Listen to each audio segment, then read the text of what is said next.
ఉత్తరాఖండ్ రాష్ట్రంలో మనము బద్రీనాథ్ నుంచి రిషికేశ్కి వెళ్ళే దారిలో మనకు 5 ప్రయాగాలు కనిపిస్తాయండి.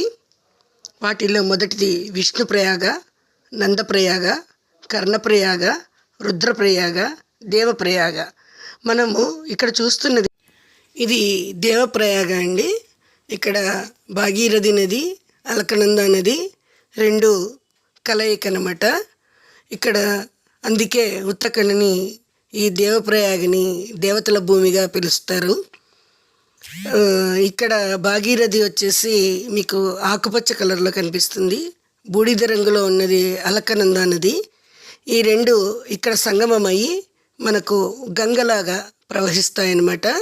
ఇక్కడి నుంచి మనము గంగా నదిని చూడవచ్చు ఈ కలయిక నుంచి. అందువల్లనే ఋషులందరూ ఇక్కడ, సప్త ఋషులు అందరూ ఇక్కడ తపస్సు